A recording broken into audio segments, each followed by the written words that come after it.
Hey guys, and welcome back to Battlefront Updates. The Star Wars Battlefront 2 Season 2 news we have been waiting for is finally here through a new community transmission that covers the first half of the solo season. As always, I'll be going through all the information at first, and then at the end I will give you my opinion and have a little discussion about the announcement. So let's get straight into it. Community Transmission Season 2. We're back for another community transmission, and this time we're here to talk Season 2. It's been a busy few weeks at DICE HQ, and it only feels like yesterday that we were rolling out the progression update. With the release of our Night on Endor update, we've found ourselves in a regular cadence of content releases. In the very first community transmission, we talked a little bit about our methodology behind updates and how some would be similar to Night on Endor and others would be classed as seasons. As part of our ongoing commitment to opening our lines of communication, today we're going to talk a little bit about Season 2.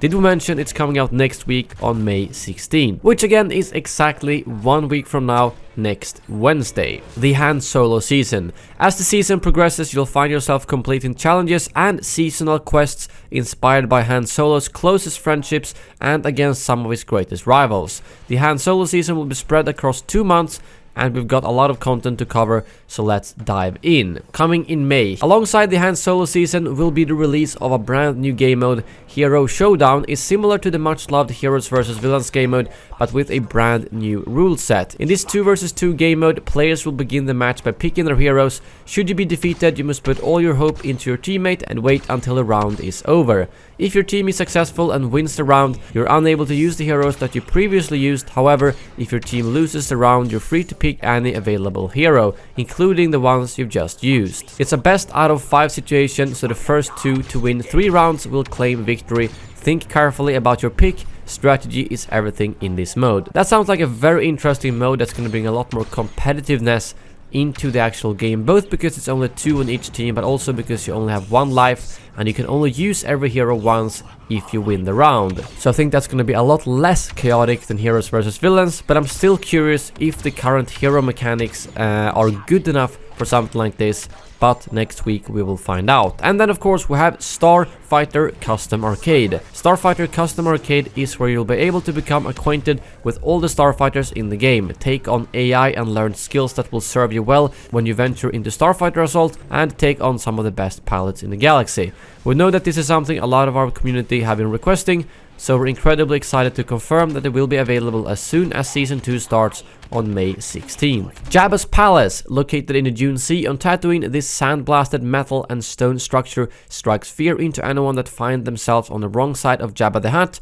Jabbas Palace will be arriving in Star Wars Battlefront 2 and will be available in both Heroes vs Villains, Blast and Arcade. So I'm assuming that this is basically the map from the previous game, because the actual image looks like it, but they don't actually confirm it. But I think we can take it for granted that this is gonna be the Battlefront 1 version, probably imported into Battlefront 2. And then we're going over to appearances / skins. Fans of Lando will be pleased to hear that he's going to be receiving an epic based around his appearance within Jabbas Palace.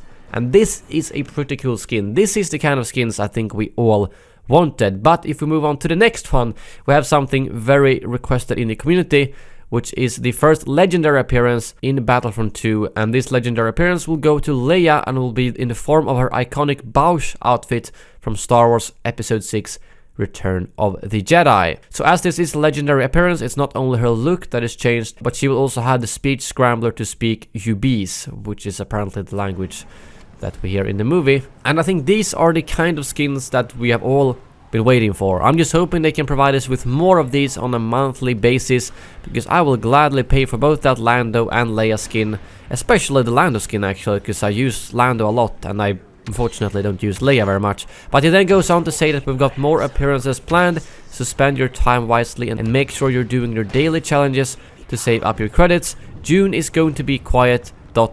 legendary. So I think that's hinting towards what we've all been expecting. Legendary skins for Lando, Han, maybe even Chewie, linked to Solo: A Star Wars Story. So I think that confirms that we're getting, well, at least a couple of legendary skins in June, which is gonna be the second half of the season. And then we go over to menu updates. With the launch of the Han Solo season, we're making some quality of life changes to the front menu of the game. What this means is that when you load up Battlefront 2, you'll be able to get into your favorite game modes a lot quicker. And they will be broken up into 3 categories: Assault, Heroes vs Villains, and Operations. Heroes vs Villains is obviously the Heroes vs Villains game modes. Assault modes are Starfighter Assault, Galactic Assault, and Strike. And Operations is where you'll find Evo Count, Blast, and that's also where you'll find other limited time game modes in the future. So I'm not sure if that confirms that Evo Count is going to be back permanently. It kind of sounds like it, and I hope so, because everyone loves Evo Count. So I'm hoping that means that Evo Count will be here to stay. And then we'll go to main menu. They did previously mention that they will be replacing the holographic effect within the menus with something else. The first part of its release will go live on May 16th. And we're looking forward to hearing your feedback on it. We do have plans to take the initial release further, and all going to plan, they should arrive in June with the second part of the Han Solo season. So I'm guessing they're taking it step by step. It might not just be turn off the holographic effect, but the fact that they're doing something else, considering that they're doing it in 2 steps. But I'm excited to see how it's gonna look. Hopefully at least as good as a non-holographic mod, because otherwise it's gonna be fairly disappointed. And they've now also added so you can spend skill points pre-round in between the rounds when you're actually playing the game, which is fantastic to hear, because it's quite frustrating to have to go out to do that. And they're apparently also adding new milestones that are linked to the new progression system, where there will be different score milestones for each trooper, hero, and specials. Troopers will receive 3 tiers, while heroes and specials will have 2 new tiers. So I'm not sure what happens for those of us who already have a lot of score accumulated for those troopers. Will we just get a big chunk of credits just like that, or do we need to kind of re-complete them? They do, however, say that the problem was that most of the milestones were already completed when they added the new progression system. So I'm kind of hoping that this is going to be new milestones that start fresh for everyone, so that those of us who have played for quite a while still have things to build towards. And then there's a community spotlight for the different subreddits. And lastly, they say that's all we've got for this transmission. We'll be back again in the not so distant future with all the information surrounding the Han Solo content that will be released in June, including details of a brand new world. So that wraps up this pretty long community transmission. And what are my thoughts on it? Well, first off, let's bring up the stuff that they actually did announce in this community transmission. Starfighter in Arcade, fantastic. I don't care too much about that myself, but I know a lot of people wanted it. Hero Showdown, I'm very excited to try out, as that's something that I think a lot of people have been wanting. A not so chaotic Heroes versus Villains game mode, and I think this is going to bring in some very nice tactics where people can't just camp one hero, because you need to try out different ones. I am, however, still a little bit afraid that the hero combat is not on par for something like this, and there might be some weird stalemates when you play, but I think we'll see that pretty obviously next week how it turns out. And we also don't know if there's going to be any hero combat improvements with the patch that could also make this a lot better. As for the skins, fantastic, 2 new skins. Only 2, which is a shame, but the 2 we are getting is definitely a lot better than what we've gotten so far. So I'm excited about that, and also seeing what other legendary skins they will have in June. And a bunch of good improvements for the menus, both with the holographic and the new game mode parts, milestones, spend skill points pre-round. There's a lot of quality of life stuff in there. And of course we have Jabbas Palace, which I think a lot of us have requested. But while we're talking about that, what about Extraction? We all know it's supposed to come. We've seen it in the files. We've seen Early Access bring it up on his channel as well, and he's a very reliable source. So that just makes me think that it's like 99% sure that will be released in June. But that kind of brings me back to the whole issue I have with this announcement. Again, that they refuse to go into the future.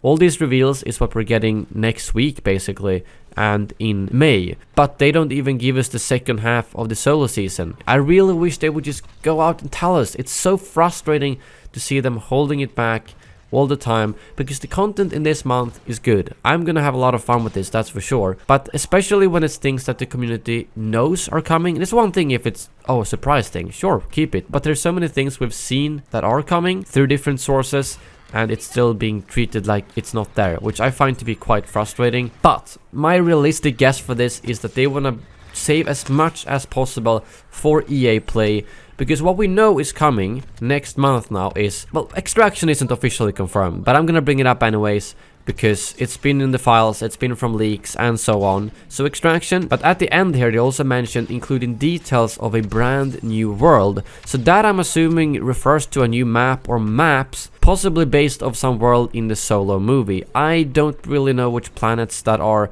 confirmed to be in the Solo movie, but I'm guessing that's something they will probably reveal at EA Play, and they've also confirmed legendary skins, which are also coming, so there's probably gonna be quite a lot in the second half of the season, maybe even where we get most of the content in this season, but I can't deny that it is frustrating that we don't get a roadmap, that we don't get to know what's coming outside of this month, and that's something we have been asking for so long, and they just aren't allowed to give it to us. But next step is EA Play in terms of communication, probably. It could be something before that, I don't know, but at EA Play I really see zero reason for them to hold back on any information at all. Hopefully they will give us everything with the second half of the season, as well as something potentially about season 3, or at least give us a little hint about the Clone Wars. That's also what we want to hear. That's gonna wrap up this video. In short, great stuff coming this month, or next week to be more specific, but barely any information about what's happening outside of this month, and that's where the negative part of this announcement is,